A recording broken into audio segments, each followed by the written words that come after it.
ada satu cerita nih dok. Cerita orang ngomong nih dok. Orang yang nggak pernah ngorok, suatu ketika dia ngorok, terus kemudian nggak lama kemudian meninggal dok. Ya. Sebenarnya apa yang bisa terjadi dengan kondisi kayak gitu dok? Nah, ini ya, kejadian ini terjadi sama ayah saya, Frankie. Hmm. Ayah saya tuh normal. Hmm. Kondisinya dia normal, tensinya normal, apa semua normal, tidak ada kencing manis, tidak ada apa-apa. Sekali waktu nih malam-malam, ya, dia tidur. Pagi-pagi jam 5 saya dihubungi oleh saudara saya pindah rumah, udah pisah rumah. Hmm. Dia bilang, "Papa ngorok," katanya. Saya bilang, "Bangunin dong." Dia nggak bangun, saya bilang, "Ini stroke tuh, perdarahan," saya bilang. "Bawa ke rumah sakit." Saya langsung datang, bawa ke rumah sakit. Sampai ke rumah sakit hanya bertahan berapa jam kemudian meninggal. Nah, sekarang sebenarnya apa yang terjadi? Jadi untuk barangkali untuk teman-teman ya, kalau misalnya ada orang itu kejadian ayah saya umur 50-an ya. Hmm.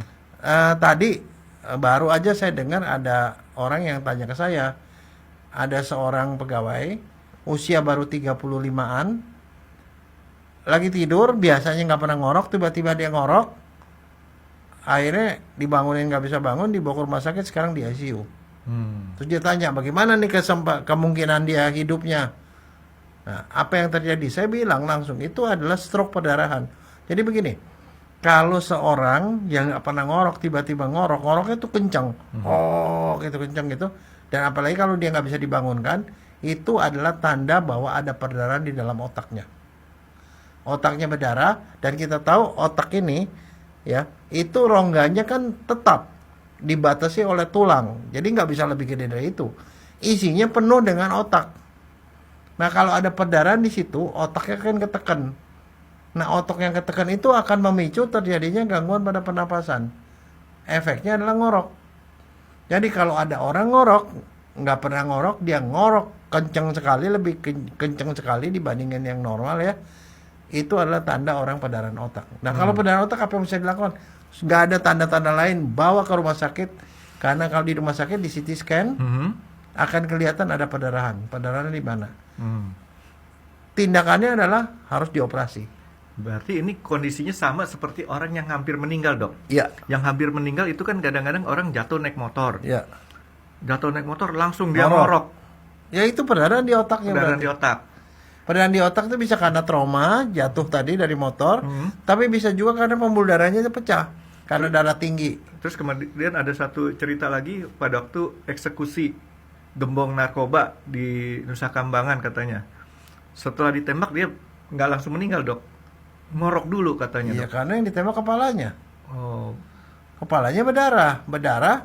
Jadi efek dari adanya tekanan pada otak, tekanannya karena apa ya? Karena darah. Mungkin bisa juga ditembaknya di sini, jatuh, dia ngorok dok ya. Ya. Nah, sekarang kalau ada perdarahan gitu, mutlak dilakukan CT scan atau MRI. Nah, dari CT scan atau MRI ketahuan dia tuh pecahnya di sebelah mana. Tapi ketolong nggak tuh waktu untuk sampai ke CT scan segala macam berapa waktunya Oh, tuh, dok? bisa. Itu tergantung cepet apa enggaknya. Yang pecahnya itu pembuluh darah besar apa kecil. Jadi tergantung jumlah perdarahannya. Nah, di otak itu semuanya isinya otak, itu jaringan otak, tapi di tengah otak tuh ada bilik, ada rongga kosong. Rongga kosong itu isinya cairan. Cairan otak itu nyambung sampai ke tulang belakang. Jadi artinya kalau seandainya perdarahannya masuk ke bilik otak, itu mungkin bisa bertahan cukup lama sampai dia meninggal. Masih ada waktu. Masih ada waktu. Tapi kalau ke otaknya itu bisa lebih cepat. Nah, terapinya juga beda. Kalau yang ke otak itu harus dibuka, kepalanya dibuka, dibuang darahnya. Tapi kalau masuknya ke bilik otak, itu dipasangin stand, dipasangin saluran dikeluarin di sini. Jadi darahnya itu dikeluarin dari otak, dari bilik otak dikeluarin, dimasukin ke pembuluh darah di sini. Itu operasinya lebih ringan daripada operasi buka kepala. Tapi biasanya resiko stroke perdarahan itu resiko meninggalnya tuh lebih tinggi daripada yang mampet. Stroke itu ada stroke mampet, karena pembuluh darahnya mampet, ada yang stroke berdarah.